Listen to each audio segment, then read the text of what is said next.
dalam minggu yang keempat dari khotbah kita, yaitu When Faith is All You Have Left. Waktu iman saja yang tersisa dalam hidupmu. Nah, kita akan membuka bersama-sama di Habakuk 2, ayat 2 sampai ayat yang keempat.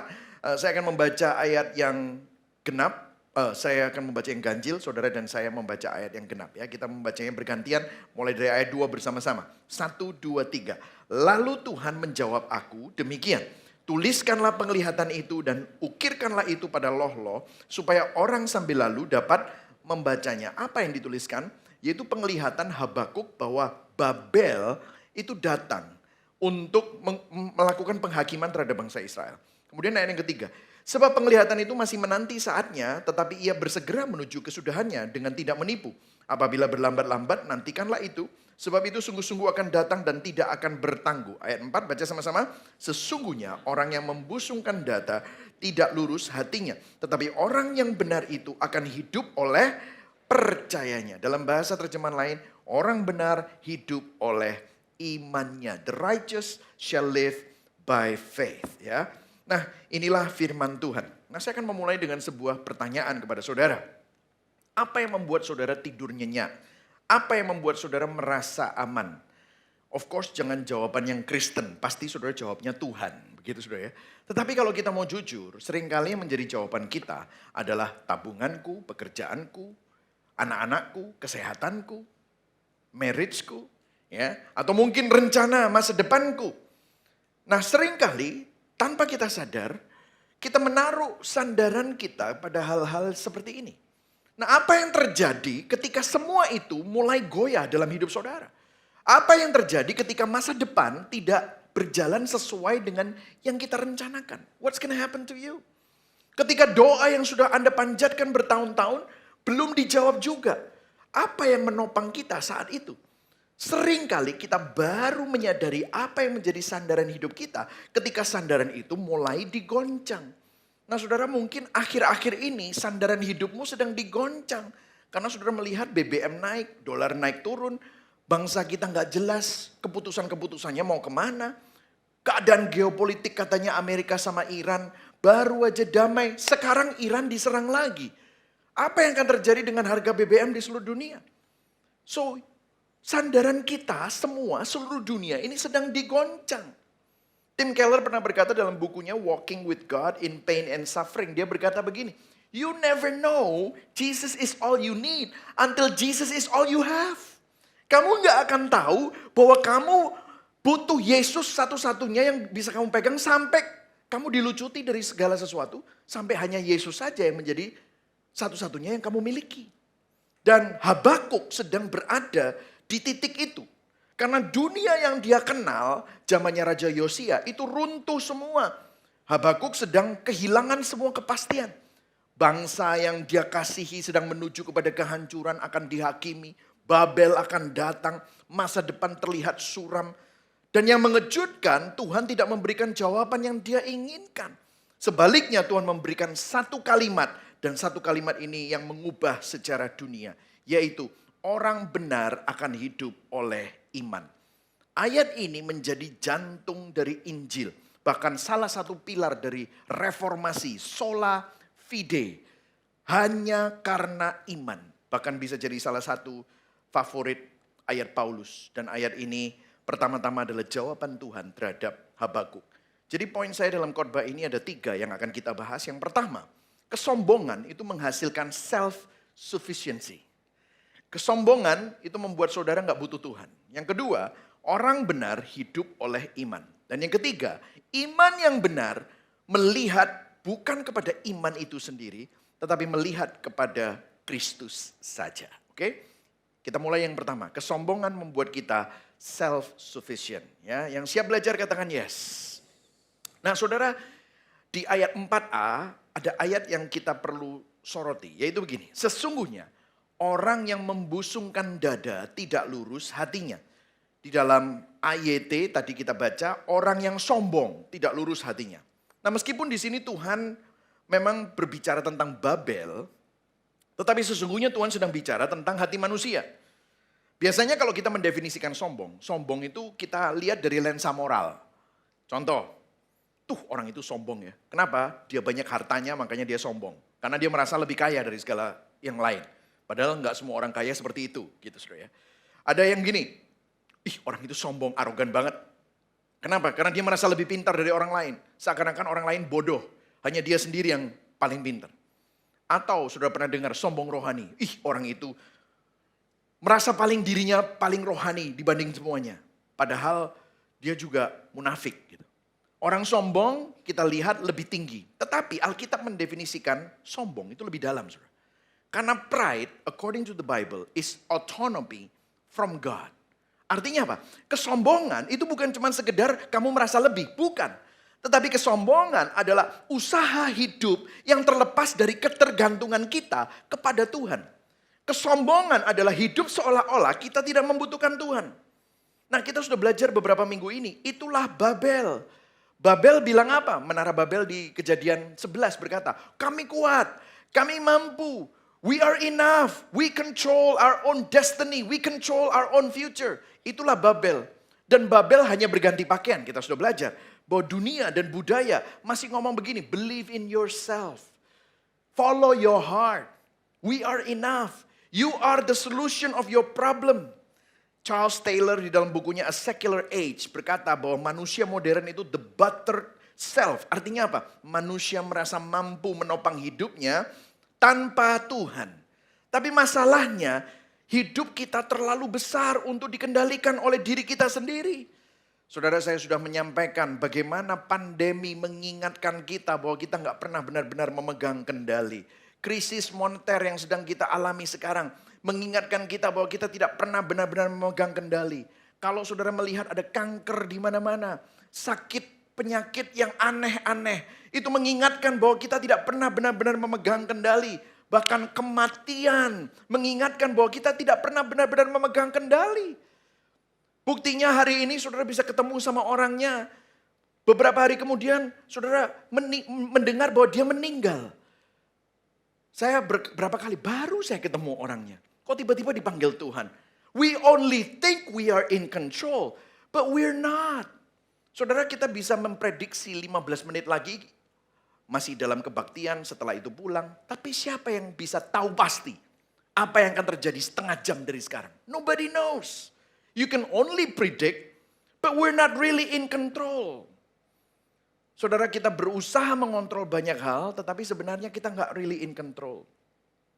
Saya kasih ilustrasi ya, saya punya teman satu, dia kecetit naik pesawat. Tahu kecetit ya, bagnya itu loh kecetit gitu. Saya pikir saya tanya sama dia, kamu kok bisa kecetit naik pesawat tuh gimana ceritanya? Apakah kamu lagi ngangkat koper di overhead compartment karena kopermu terlalu berat? Enggak. Kenapa kamu kecetit? Karena turbulensi. Turbulence. Kecetit, iya. Kenapa kamu cetit? Karena waktu turbulence aku saking takutnya, aku megangin kursiku. Saking kerasnya, saking tegangnya, boyokku kecetit. Dia bilang gitu. Oh ya memang faktor U ya, umur gitu ya. Tetapi aku bilang, kenapa kamu kayak gitu? Aku tuh saking takutnya, sampai megang kursiku. Aku pikir kalau aku megang kursiku itu pesawatnya bisa stabil. Tapi ternyata enggak, malah boyokku yang kecepit. Gitu saudara. Ini menunjukkan apa? Bukankah itu seperti kita? Banyak orang menjalani hidup ini, mereka berusaha mengontrol segala-galanya, mereka berusaha mengontrol anaknya, mengontrol pasangannya, mengontrol masa depan, mengontrol apa kota orang tentang kita, mengontrol hasil dari semua rencana-rencananya. Tapi pada waktu kita berusaha mengontrol itu, nothing actually bisa kita kontrol. Dan akhirnya apa? Kita wondering, kenapa ya kok kita ini gak bisa tidur? Kenapa ya kita overthinking? Kenapa ya kita itu anxiety? Kenapa kita asam lambung? Kenapa kita kortisol levelnya naik sekali? Sehingga hidup sakit semua badanku. Kenapa ya? It's because you're trying to be God. Halo? Bukankah itu kita semua, saudara? Saudara kalau kita mikir tentang atribut Tuhan. Atribut Tuhan itu yang paling terkenal ada 3. Saudara. Ya saya tulis di sini. Sebenarnya banyak, tetapi yang paling terkenal itu 3. Omniscient, katakan sama-sama. Omniscient, itu apa? Maha tahu. Tuhan itu tahu segalanya. Kemudian apa? Omnipotent. Omnipotent itu maha kuasa. Dia bisa mengendalikan segala-galanya. Betul ya saudara? Ini adalah atribut Tuhan. Makanya omni. Katakan sama-sama omni. Omni.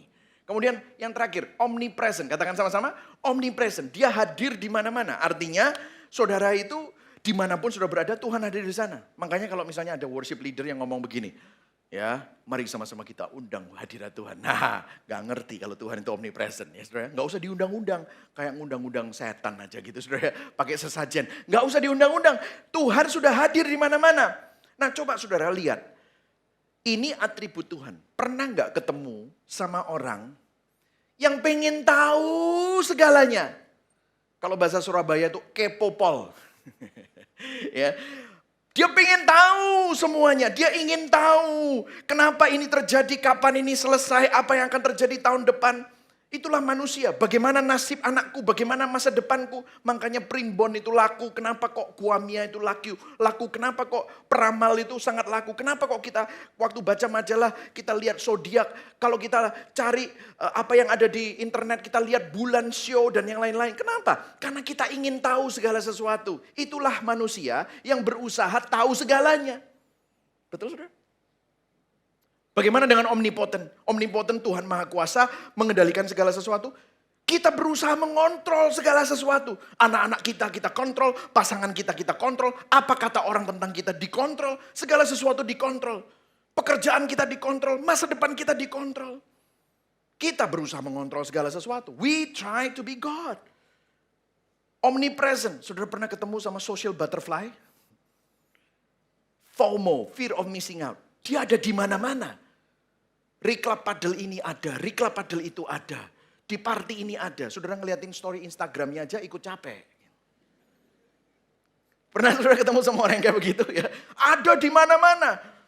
Di birthday-nya dia ada. Di peresmian restoran itu ada. Waduh. Dan kemana-mana dia pasti selalu vlog gitu. Wah, dia nunjukin dirinya. Omnipresent, ada di mana-mana. Karena dia takut missing out. Nah saudara, tanpa kita sadari kita berusaha jadi omni. Dan kita sedang membusungkan dada, itu sombong saudara. Kenapa? Kita berusaha menjadi Tuhan. And we're wondering, kenapa ya gua capek ya? Kenapa ya kok aku cemas? Kenapa nggak bisa tidur? Kenapa ya pikiranku jalan 100 km per jam? Karena kita ingin mengawasi semuanya, kita ingin mengikuti semuanya, mengetahui semuanya, mengontrol semuanya. Dan akhirnya saudara dan saya burn out. Halo? Berapa banyak kita seperti itu saudara? Berusaha menjadi omni selalu menghasilkan anxiety. Katakan kepada kanan kirimu, kamu jangan jadi omni, kamu bukan Tuhan. Bilang.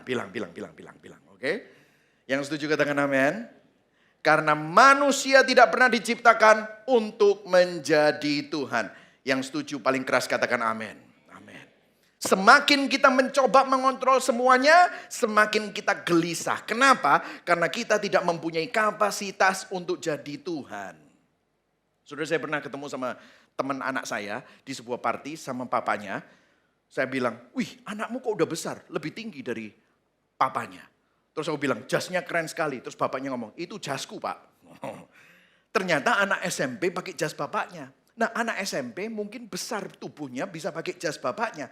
Tapi saya mau katakan kepada saudara, anak itu belum bisa cari duit sendiri. Tidak punya kemampuan untuk menanggung tanggung jawab bapaknya. Tidak punya hikmat yang dewasa untuk bisa berpikir seperti bapaknya. Dia bisa pakai jas bapaknya, tetapi dia tidak punya kapasitas seperti bapaknya. Begitu juga kita saudara. Kita mungkin diciptakan menurut gambar dan rupa Allah. Tetapi kita bukan Tuhan. Kita tidak bisa mengenakan apa yang layak dikenakan Tuhan. Kita tidak bisa mencoba memikul beban yang hanya mampu dipikul oleh Tuhan. Dan kita heran kenapa kok kita cemas. Kenapa kok kita nggak bisa tidur. Kenapa? Karena kita menopang sesuatu yang tidak pernah dirancang untuk kita topang. And no wonder beratnya beban itu akhirnya menghancurkan hidup kita.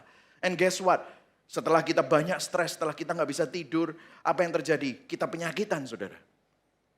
Kita perlu sadar, manusia tidak pernah diciptakan untuk menjadi omni. Dan setiap kali saudara jadi omni, selalu menghasilkan anxiety. Itulah sebabnya Tuhan bilang sama kita, orang benar hidup oleh iman. Amin, saudara. Itulah sebabnya Tuhan ingin kita hidup oleh iman.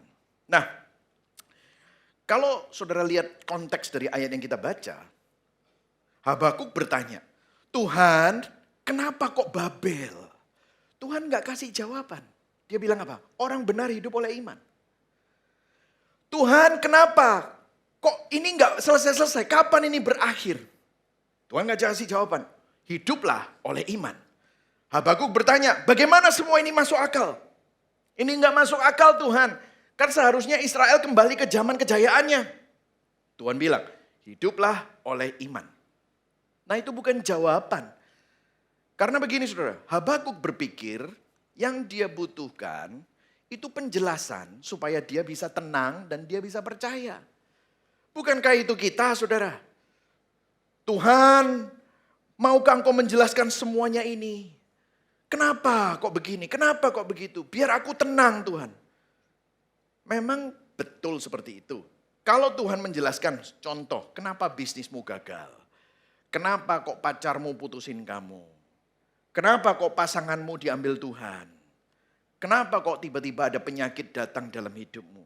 Lantas kalau Tuhan menjelaskan itu semua, apakah benar semua pertanyaanmu sudah selesai? Kalau saya bisa tebak, karena saya terlalu banyak konseling, begitu saudara ya, saya bisa tebak, kalau dijawab pertanyaannya, kita akan membuat pertanyaan baru. Betul saudara? Dan kita nggak akan pernah tenang, karena kita akan selalu tanya, akhirnya bukan tanya lagi. Akhirnya malah kita mempertanyakan. Saudara, kalau saudara bisa memahami semua yang Allah lakukan, maka dia bukan lagi Allah. Habakuk menginginkan penjelasan, Tuhan memberikan relasi. Dia berkata apa? Hiduplah oleh iman, itu terjemahannya dalam bahasa modern adalah, will you trust me? Will you trust me? Mau nggak engkau mempercayakan hidupmu padaku? Mau nggak kamu percaya bahwa aku ini adalah Tuhan yang baik? Karena itu hiduplah oleh iman. The righteous shall live by faith. Orang benar akan hidup oleh imannya. Tuhan nggak berkata orang benar hidup oleh kepastian. Orang benar hidup oleh jawaban. Orang benar hidup oleh kontrol. Bukan. But by faith. Orang benar hidup oleh iman. Nah izinkan saya menyoroti kata hidup. Saya kasih huruf besar di situ. Hidup. Kata hidup di sini lebih kaya dari sekedar nafas saudara. Hidup itu bicara tentang dipelihara, ditopang, bertahan, diselamatkan sampai akhir. Artinya gini, orang benar dipelihara oleh iman. Orang benar ditopang oleh iman. Orang benar itu bisa bertahan oleh iman. Orang benar diselamatkan oleh iman sampai akhir. Itulah sebabnya kata-kata orang benar hidup oleh iman, the righteous shall live by faith, itu diulang-ulang sampai di perjanjian baru. Oleh Rasul Paulus, oleh penulis Ibrani. Kalau saudara baca Galatia 3 ayat 11. Itu ayatnya bicara apa? Bagaimana orang Kristen dapat bertumbuh? Oleh apa? Iman. Roma 1 ayat 17. Bagaimana orang berdosa dapat diterima oleh Allah? Oleh iman. Ibrani 10 ayat 38 berkata, bagaimana orang percaya dapat bertahan di dalam perjalanan hidupnya? Oleh iman. Martin Lloyd Jones berkata, the Christian life is life of faith from beginning to the end. Hidup kekristenan adalah hidup oleh iman dari awal sampai akhir. Kita sering berpikir kalau kita beriman itu di awal, kamu diselamatkan karena kasih karunia oleh iman. Itu bukan hasil usahamu, tetapi pemberian Allah. Jangan sampai ada orang yang memegahkan diri. Oke, amin. Aku jadi orang Kristen oleh iman. Tapi habis itu apa? Kita pakai usaha sendiri. Lu salah. Karena apa? Kita masuk melalui iman, kita bertumbuh oleh iman, kita bertahan oleh iman, dan satu hari nanti kita tiba di rumah Bapa, ketemu dengan Bapa di surga oleh iman. Jadi saudara, disinilah kita bisa melihat konsep kekristenan yang luar biasa. Bahwa iman bukan memahami semua jawaban, namun iman adalah mempercayai pribadi yang memegang jawaban. Amin saudara. Yang setuju berikan tepuk tangan buat Tuhan. Amin saudara. Anak kecil, saya masih ingat saya punya 3 anak. Semua anak saya kalau saya minta dia lompat kepada saya. Dia langsung lompat, gak ngitung-ngitung. Dia gak ngerti fisika, dia gak ngerti jumlahnya ini kinetiknya seperti apa. Dia gak tahu, pokoknya dia lompat, papanya pasti tangkap. Kenapa? Karena dia mungkin gak tahu semua jawaban fisika. Dia gak tahu distance, dia gak tahu statics, dynamics. Tapi dia tahu apa? Dia kenal sama bapaknya, dia percaya, dia lompat karena apa? Dia secure. Iman adalah, mungkin kamu belum tahu memahami semua jawabannya, tapi kamu mempercayai pribadi yang memegang jawaban. Kenapa? Karena kamu kenal dia. Itulah sebabnya kehidupan kekristenan adalah sebuah journey of faith. Sebuah perjalanan iman. Hidup kekristenan adalah terus mempercayai Tuhan. Bahkan ketika belum melihat seluruh ceritanya. Karena kamu tahu kasih Tuhan seperti apa. Kamu tahu bahwa dia, kalau Allah di pihak kita, siapa yang menjadi lawan kita? Bahwa Allah ada di pihak saudara, makanya Tuhan bisa mengasihi saudara dengan setia. Bukan apa yang kamu hadapi, tapi siapa yang menopang hidupmu, siapa yang hidup bersama dengan engkau. Nah saudara, mungkin saudara bisa berkata amin. Tapi izinkan saya, sebelum saya masuk dalam poin yang berikutnya adalah mengkoreksi lensa kita sebagai orang Kristen mengenai iman. Karena ada banyak konsep iman yang salah. Terutama di dalam dunia kekristenan. Konsep iman yang salah berasal dari ajaran bidat. Word of faith. Ajaran apa saudara? Word of faith. Ya, saya singkat WOF. Word of faith. Nah mungkin saudara, apa maksudnya pastor? Nah saya sudah pernah khotbah ini di beberapa waktu yang lalu. Tapi karena kita lagi ngomong iman, saya ingin supaya saudara bisa mengetahui yang salah itu yang model seperti apa. Nah, saya akan tunjukkan sebuah statement. Statement ini kelihatannya Kristen, tetapi ini bukan Kristen. Nah, ini adalah framework, point of view, ajaran bidat, word of faith. Nah, sebelum saya baca statementnya, word of faith ini berkembang terutama di Amerika. Disinilah prosperity gospel. Injil kemakmuran itu muncul dan dipopulerkan dengan tokoh-tokoh seperti Kenneth Hagin, Kenneth Copeland, ya. Another one adalah Joyce Meyer, another one adalah Joel Osteen. Nah ini semua yang membuat ajaran ini menjadi terkenal. Intinya mereka berkata begini, mereka mengajarkan bahwa iman dan ucapan manusia itu bisa membentuk realita. Masalahnya framework ini menggeser fokus dari Tuhan yang berdaulat menjadi iman manusia yang mengontrol hasil dari imanmu itu. Makanya kalau di dalam bahasa Indonesia biasanya pernah dengar kata-kata begini, imanmu menciptakan, imanmu menghasilkan perubahan. Makanya ada yang bilang, kalau ditanyain orang Kristen, apa kabar? Gak bisa ngomong biasa-biasa saja. Ya biasa-biasa. Terjadilah sesuai imanmu. Nah itu gitu ya. Atau kalau enggak, apa kabar? Pusing aku. Terjadilah. Hati-hati lo kalau ngomong nanti kamu pusing beneran lo. Atau kalau enggak orang Kristen ngomong sialan. Jangan. Nanti kamu sial. Nah mereka berkata bahwa karena kita ada di dalam Kristus maka kata-kata kita pun berkuasa. Nah mereka sangat percaya mujizat. Nah saya perlu berhati-hati karena saya enggak anti mujizat. Karena saya mendoakan orang sakit, saya juga mendoakan orang lumpuh. Ada orang sakit sembuh, orang lumpuh bahkan berjalan. Tapi juga ada orang yang kanker gak sembuh. Ada orang yang lumpuh juga gak jalan. Tapi saya melihat kesembuhan juga. Bahkan saya punya tendinitis, saudara. Saya didoakan sama salah satu teman saya sembuh dari tendinitis. Jadi saya gak apa-apa sekarang. Nah jadi saya bukan anti mujizat. Tapi seseorang sembuh atau tidak, itu tidak tergantung sama besar kecil iman orang itu. Semuanya dari kedaulatan Allah, hikmat dan kedaulatan Allah. Karena semua hasil doa kita itu bukan berasal dari orang itu sakti atau tidak. Tetapi apakah Tuhan izinkan atau tidak. Jadi tidak tergantung atas permintaan kita atau iman kita. Nah, problem di sini, kenapa saya sampaikan ini? Karena begini saudara, ada 3 masalah besar kalau saudara percaya model seperti ini. Jangan lihat realitamu, berimanlah. Nanti imanmu akan mengubah realitamu. Ini adalah campuran dari buku The Secret, The Law of Attraction. Kalau kamu ngomong yang baik terus, nanti semesta yang baik itu akan seperti magnet masuk ke dompetmu semua. Nah itu saudara ya, ceritanya begitu. Nah masalahnya apa? Masalah yang pertama, ini menganggap iman seperti menyangkali realita. Seperti tadi saya bilang. Apa kabar? Ya, ginilah Loh jangan gitu, nanti hidupmu ya gini-gini aja. Apa kabar? Aku sakit kepala, pusing, aku kena harga BBM. Lu jangan ngomong gitu. Bilang, kamu kaya, aku diberkati. Oh, kayak gitu, saudara. Nah, apakah firman Tuhan ngomong seperti itu, saudara? Coba kita lihat Mazmur 13 ayat 1-2. Berapa lama lagi Tuhan kau lupakan aku? Wih, orang Word of Faith bilang, loh nanti kamu dilupakan Tuhan beneran mau lu? Halo? Ini banyak tampang-tampang kosong, saudara ya. Paham yang saya katakan ya, saudara ya?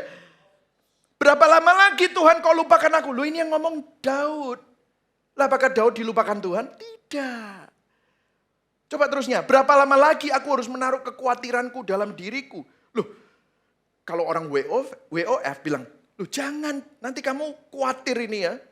Terjadilah sesuai dengan kekhawatiranmu. Loh, saudara baca Nuh, saudara baca Ayub, saudara baca Yunus, saudara baca Daud, saudara baca Habakuk. Penuh dengan keluhan. Perhatikan saudara, iman Alkitabiah itu tidak denial. Iman Alkitabiah enggak selalu positif. Tapi iman Alkitabiah itu jujur. Aku ragu Tuhan. Tuhan enggak pernah tersinggung dengan keraguanmu. Tuhan enggak pernah tersinggung dengan kejujuranmu. Yang setuju katakan amin. Justru itu menunjukkan bahwa waktu kamu jujur, kamu percaya bahwa Tuhan menerima kamu apa adanya. Nah kalau word of faith jangan ngomong negatif karena kata-katamu ada kuasanya. Perkataanmu itu sakti. Padahal Alkitab tidak pernah mengajarkan itu. Kalau sudah lihat Daud, sudah lihat Habakuk, melalui ayat-ayat ini. Daud tidak menyangkal realita. Tidak berkata semua baik-baik saja. Ya kan? Itu sombong dan itu denial. Enggak, kalau semua baik-baik saja, kamu enggak akan seperti ini. Daud jujur tentang penderitaannya. Masalah kedua, mengubah iman menjadi alat untuk mengontrol realita. Framework Word of Faith berkata secara implisit berkata gini, kalau kamu cukup beriman, maka realitamu akan berubah. Artinya begini, yang jadi Tuhan siapa? Berarti kan Tuhan tidak berdaulat. Iman kita yang berdaulat. Padahal fokus iman itu seharusnya relasi dengan Tuhan. Loh ini kok malah memanipulasi hasil dari doa, hasil dari iman. Bahkan ya saudara kalau mau jujur. Di Alkitab sendiri ada orang-orang yang disebut pahlawan iman. Dan rupanya pahlawan iman itu tidak mendapatkan apa yang mereka imani. Ada ayatnya. Sudah mau baca ayatnya? Ya saya sudah tahu. Saya siapkan ayatnya. Ibrani 11 ayat 36-39. Ini adalah daftar apa yang dialami oleh pahlawan iman. Sebelumnya disebutkan nama-namanya. Banyak saudara. Dan di ayat 36, ini maaf ya ini 6, isinya ada 3-nya, kepotong gitu. 36, saya bacakan ya, nanti kita baca yang terakhir aja. Ada yang dihina dan dicambuk. Bahkan diikat dengan rantai, dimasukkan dalam penjara. Mereka dilempari dengan batu hingga mati. Dipotong dengan gergaji. Waduh. Dibunuh dengan pedang. Dibiarkan memakai kulit domba dan kulit kambing. Mereka sangat miskin, ditindas, disiksa, dan diperlakukan dengan sangat kejam. Stop dulu. Saya mau tanya sama saudara. Orang-orang ini berdoa atau tidak sama Tuhan? Saya mau tanya sama saudara, boleh dijawab. Berdoa. Mereka beriman gak sama Tuhan? Beriman. Ini pahlawan iman kok. Waktu mereka berdoa kira-kira doanya apa? Tuhan lepaskan kami. Tuhan luputkan kami. Tuhan sembuhkan kami. Tuhan berkati kami. Ya kayak saudara sama saya. Orang normal ya doanya seperti itu. Tapi apakah mereka mendapatkan apa yang mereka doakan? Tidak. Tapi apakah mereka meninggalkan iman mereka? Tidak. Mereka tetap beriman. Ayat 38, dunia ini tidak pantas untuk orang-orang hebat itu. Mereka harus mengembara di padang gurun. Kenapa? Gunung-gunung, gua-gua, lorong-lorong di bawah tanah. Karena diburu. Karena dianiaya, dikejar karena mereka Kristen. Orang Kristen zaman sekarang parkir di Darmo Park harus jalan ke Gibeon Church. Saya ngomel saudara. Nggak ada di sini ya. Itu kebaktian-kebaktian yang lain mungkin ya saudara. Oh Tuhan Yesus ampuni saya. Tuhan Yesus ampuni saya. Enggak. Tapi ini mereka ini lari untuk nyawa mereka karena mereka harus menyembunyikan diri karena mereka diburu. Lihat ayat 39. Baca sama-sama pelan-pelan ya. 1, 2, 3. Allah berkenan dengan mereka semua karena apa? Iman mereka kepadanya. Baca. 1, 2, 3. Tetapi tidak seorang pun dari mereka. Ayo sama-sama baca. Yang menerima apa yang Allah. Wih. Sampai mati loh. Gak nerima. Nah, saudara baca Allah janjikan itu apa? Wah, mungkin terobosan keuangan, rumah mewah. Enggak, ini bicara tentang Yesus Kristus. Mereka enggak lihat Yesus Kristus. Mereka enggak lihat karya penebusan Kristus. Mereka enggak menerima apa yang Allah janjikan. Tapi mereka tetap beriman. Ada enggak yang dibebaskan? Ada. Ada enggak yang diluputkan? Ada. Tapi ada juga yang mati. Ada juga yang menderita. Dan semua itu disebut orang beriman. Jadi intinya dari sini kita bisa melihat bahwa iman tidak selalu mengubah situasi. Namun iman selalu memampukan kita untuk berjalan bersama Tuhan di dalam situasi apapun. Apakah itu situasi pergumulan, situasi air mata, apakah situasi diberkati. Iman memampukan kita untuk bertahan, berjalan bersama dengan Tuhan di situasi itu. Yang setuju katakan amin. Ya. Nah, masalah ketiga, yang terakhir. Ini udah terlalu banyak. Oke, masalah 3. Word of faith itu tidak memiliki kategori untuk penderitaan. Lah bagaimana kalau ternyata sakitnya nggak sembuh? Bagaimana kalau terobosannya tidak pernah datang?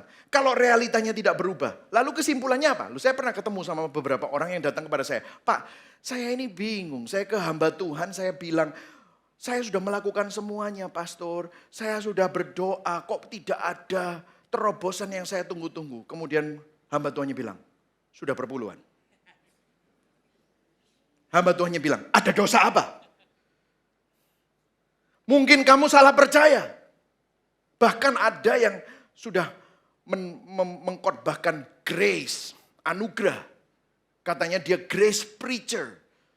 Habis itu, kenapa aku kok masih sakit? Jemaatnya ngomong sama saya ini. Cerita. Kamu mungkin kurang rest sama anugerah. Podoai. Jadi rupanya tidak ada kategori ini. Bisa saja dibungkus oleh anugerah. Tetapi kesimpulannya kamu kurang iman, kamu kurang rest, kamu salah percaya. Padahal Injil berkata orang benar pun bisa mengalami penderitaan. Namun di dalam Kristus penderitaan kita tidak sia-sia. Amin saudara. Jadi framework ini kolaps. Pada waktu penyakitmu nggak sembuh, doamu tidak dijawab, hidupmu tidak berubah. Lalu kesimpulannya apa? Oh, aku kurang iman. Padahal apa? Kalau saudara baca firman, kebenaran firman Tuhan memberi makna pada penderitaan. Memberi makna pada realita yang mungkin saat ini BBM-nya lagi naik. Memberi makna pada saat kamu kerjanya ekspor impor dan dolar segini tinggi. Memberi makna saat realita tidak berubah. Injil tidak selalu mengubah keadaan. Tetapi Injil selalu mengubah cara pandang kita. Injil selalu mengubah hati kita. Sehingga waktu kita berjalan di dalam situasi ini, kita tahu bahwa Tuhan bersama dengan kita. Jadi iman tidak pernah menyangkali realita. Tetapi iman melihat realita dengan Tuhan tetap berdaulat di dalam realita itu. Meskipun realita itu baik maupun buruk, Tuhan tetap baik dan berdaulat. Nah, disinilah kesalahannya. Kita sering menjadikan iman itu sendiri sebagai penyelamat. Jadi pertanyaannya selalu apakah imanku besar ataukah imanku kuat? No, seharusnya adalah siapa objek imanmu. Yang menyelamatkan kita bukan kekuatan iman kita, tetapi objek iman kita. Saya jelaskan kepada saudara. Saya pernah memberikan ilustrasi ini, saya ulang lagi. 2 orang berjalan melalui jembatan kaca yang menghubungkan jurang yang sangat dalam.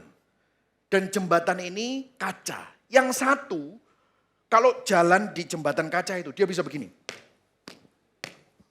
Dia bisa begini. Dia bisa aman, berani. Yang satu, ketakutan. Saya mau tanya sama saudara. 2 orang ini akhirnya nyampe gak di ujung? Loh, boleh dijawab? Nyampe. Yang membuat mereka nyampe apa? Kekuatan imannya Bukan. Yang membuat mereka nyampe adalah konstruksi tebalnya jembatan kaca yang mereka jalani. Mereka nggak jatuh kan, mereka kacanya nggak pecah. Kenapa? Konstruksi kacanya, tebalnya itu yang menyonggo, menopang mereka sehingga mereka bisa sampai jalan sampai akhir. Yang satu lebih cepat, yang satu slow. Dengan keringat dingin, dengan geter-geter, imannya kecil tapi nyampe juga. Kenapa? Karena konstruksi itulah yang menyangga. Begitu juga dengan kita. Meskipun imanmu kecil sekecil biji sesawi, saudara masih bisa naik turun dalam imannya. Tetapi yang menyelamatkan saudara dan saya bukan besar kecilnya imanmu, tetapi juru selamat kita yang sudah mati bagi kita, namanya Kristus. Itulah sebabnya poin yang ketiga, iman melihat kepada Kristus. Yang setuju katakan amin. Nah, disinilah Habakuk membawa kita kepada Injil. The righteous shall live by faith. Kalau di Habakuk 2 dikatakan orang benar hidup oleh iman. Kalau kita membaca ayat ini sekilas, kita pikir orang benar itu adalah kita. Betul nggak? Oh, artinya saya harus jadi benar supaya saya bisa hidup oleh iman yang benar.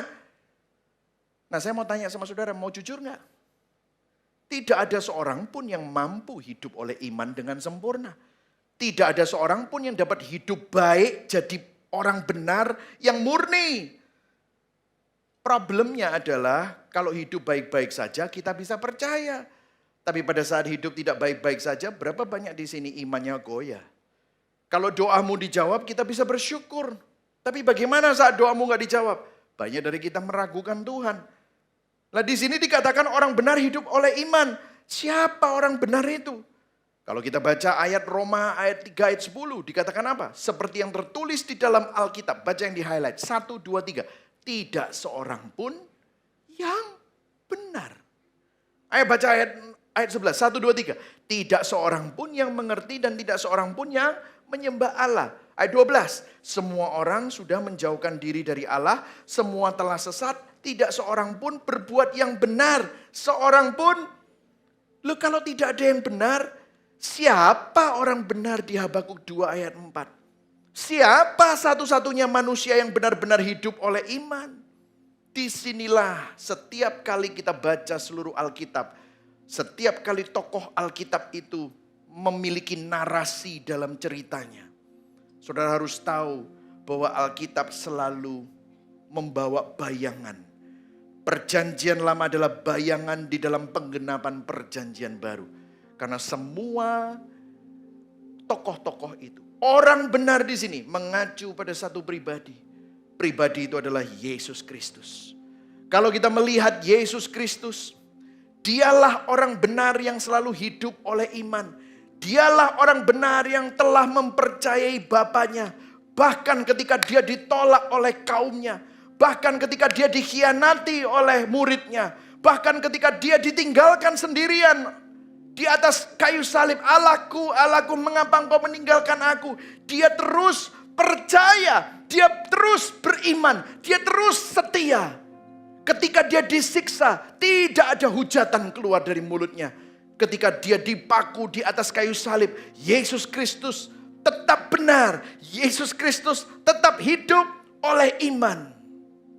Mungkin saudara tanya sama saya, itu kan Yesus, kenapa Yesus butuh iman? Yesus kan Tuhan. Karena pada waktu itu, Yesus adalah manusia sejati. Makanya Yesus harus berjalan dengan iman. Dia tidak menjalani hidup dengan mengakses atribut omninya. Buktinya waktu ditanyain kapan Bapak datang. Tidak ada yang tahu, hanya Bapak yang tahu. Kalau dia mau akses, dia bisa. Tapi pada waktu itu, Yesus menghidupi kehidupan sebagai manusia sejati. Dia tidak menjalani hidup dengan mengakses atribut omni-omni itu tadi semua. Dia hidup bertergantung, ketergantungannya sempurna kepada Bapa dan Roh Kudus. Dia hidup sebagaimana manusia seharusnya hidup. Yesus hidup benar 100%. Dan dia hidup dengan iman yang sempurna.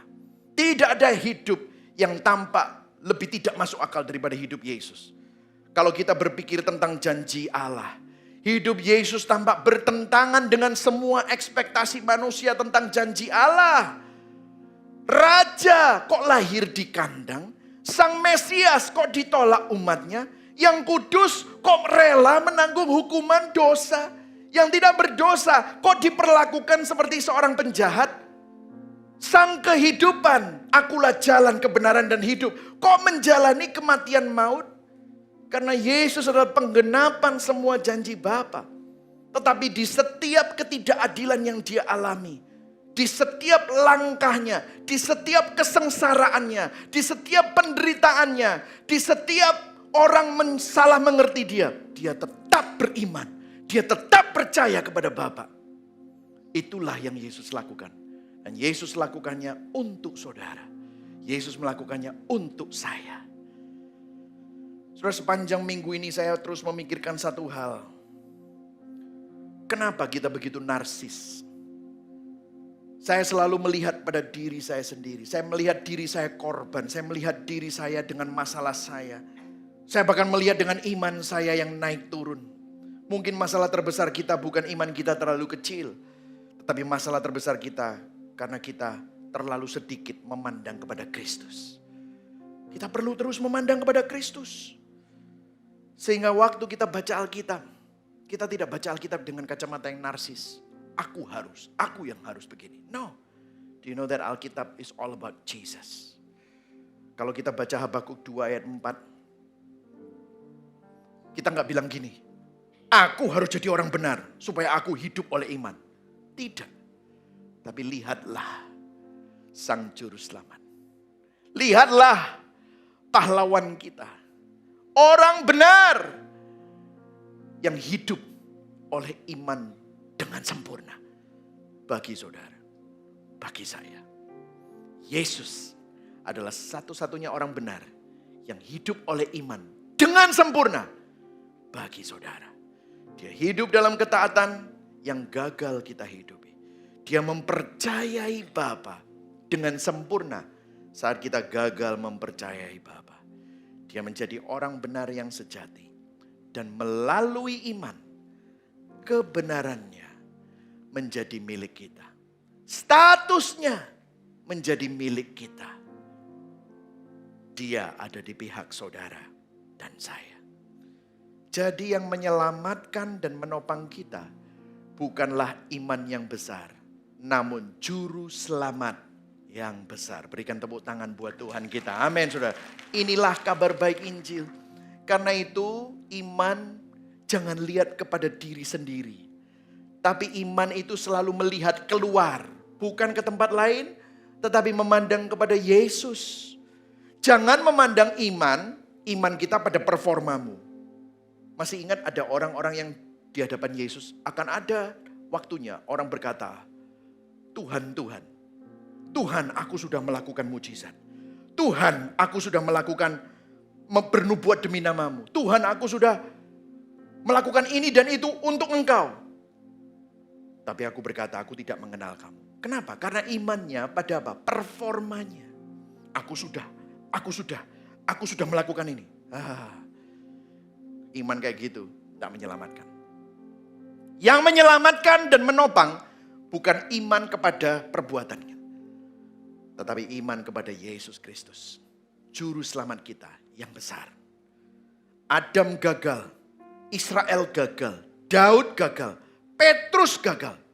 Saudara dan saya gagal. Tapi Yesus tidak pernah gagal. Dia hidup dengan iman yang sempurna. Untuk kita. Bagi kita. Menggantikan kita. Untuk kemuliaan Allah. Amin, saudara. Saya akan tutup dengan sebuah kesaksian, saudara. Bukan kesaksian saya, tapi saya pernah kenal dengan pastor ini. Dan pastor ini sempat khotbah di Surabaya. Dia seorang pendeta dari Filipina.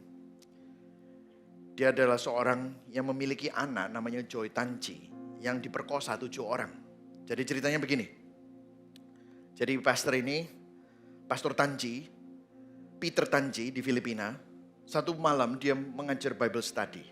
Jadi Pastor Tanji ini sedang melayani Tuhan. Sedang mengajar firman Tuhan. Melakukan apa yang menjadi panggilan dia sebagai hamba Tuhan. Jadi dia bukan sedang pesta atau sedang makan-makan, tidak. Dia sedang melayani Tuhan. Sedang di rumah, putrinya berusia 15 tahun bersama dengan saudara-saudaranya dan beberapa temannya sedang menginap di rumahnya Pastor Peter Tanci ini. Malam itu sekitar 10 perampok bersenjata masuk ke rumah mereka. Mereka menyandera semua orang yang ada di dalam rumah. Mereka mengikat seluruh anggota keluarga dan para pembantu rumah tangga. Mereka menguras harta isi rumah itu. Dan malam itu Joy Tanji, anaknya yang pertama umur 15 tahun, diperkosa 7 orang dari 10 perampok itu. Dan pada waktu Peter dan istrinya pulang dari Bible study, mereka mendekati rumah itu. Mereka melihat mobil-mobil polisi banyak terparkir di depan rumahnya. Dan saat itu mereka lihat apa yang terjadi. Waktu mereka masuk rumah, dalam satu malam dunia mereka runtuh. Pastor Peter Tanci bergumul, dia marah, dia terluka, dia hancur, dia gak mengerti. Dia tanya Tuhan, why? Kenapa aku melakukan pelayanan, aku melakukan panggilanmu? Kenapa kok anakku diperkosa? Waktu saya mendengar cerita itu, saya juga punya seorang anak wanita, saya juga ikut hancur. Tuhan, kalau saya jadi dia gimana itu? Bukankah itu pertanyaan Habakuk? Tuhan, kenapa? Aku berusaha mengikutimu, aku berusaha melayanimu, aku sedang melakukan apa yang benar. Kenapa hal itu bisa terjadi? Bukankah itu juga pertanyaan saudara? Mungkin ada saudara yang bertanya, kenapa penyakit ini datang? Kenapa bisnis ini gagal? Kenapa keluargaku mengalami hal itu? Kenapa doaku tidak dijawab? Kenapa masalah hidupku seperti ini? Seperti Habakuk, Peter Tanci tidak mendapatkan semua jawaban yang dia inginkan. Dia berproses dengan anak-anaknya. Gak ada konseling yang bisa menghapus suatu pemerkosaan yang tercoreng buat keluarganya dan anaknya. Tapi puji Tuhan, mereka dipulihkan. Dan mungkin saudara bertanya, bagaimana dengan anaknya perempuan? Anaknya grow up, anaknya dipulihkan juga.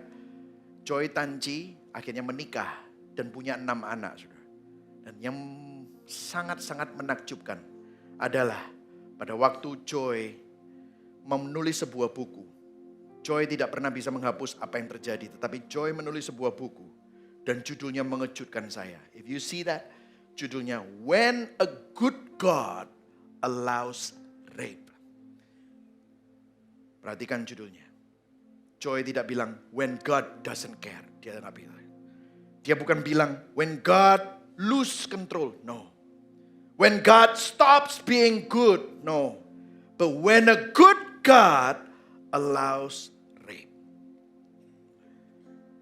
Dan Joy menjadi seorang tokoh prominent yang terlibat di dalam sebuah organisasi yang menolong para wanita muda yang menjadi korban pelecehan dan kekerasan seksual sampai saat ini. Menjadi konselor, menjadi speaker, menjadi seorang penulis buku, dan juga menolong anak-anak muda. Saya sampai cari artikel, kenapa mereka bisa melakukan ini. Joy belajar sesuatu yang juga dipelajari oleh Habakuk. Bahwa iman bukan berarti kita mengerti apa yang Tuhan izinkan terjadi dalam hidup ini. Iman mempercayai Tuhan meskipun kita tidak mengerti. Iman mempercayai karakter Tuhan bahkan ketika kita tidak mengerti rencananya. Joy mungkin tidak pernah bisa menghapus apa yang terjadi malam itu. Peter Tanci mungkin tidak pernah bisa mengubah apa yang terjadi malam itu. Tapi mereka belajar mempercayai Tuhan di tengah badai. Di tengah segala sesuatu yang tidak pernah mereka bayangkan terjadi. Bukankah itu yang sedang Tuhan kerjakan di Habakuk? Tuhan gak pernah berkata, Habakuk aku akan jelaskan semua. Enggak. Tapi Tuhan berkata, will you trust me? Orang benar hidup oleh iman. Habakuk datang kepada Tuhan cari jawaban. Tapi akhirnya dia menemukan sesuatu yang lebih baik daripada jawaban. Dia menemukan pribadi Tuhan sendiri. Mungkin itu yang kita butuhkan hari ini. Bukan jawaban yang saudara butuhkan, tapi pribadi Tuhan yang perlu saudara kenal. Pribadi Tuhan yang perlu saudara untuk alami lagi. Iman bukan berarti aku ngerti semuanya. Tapi iman berkata, aku mungkin masih gak mengerti.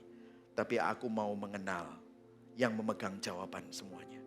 When faith is all you have left, saya berdoa, let Christ be enough for you.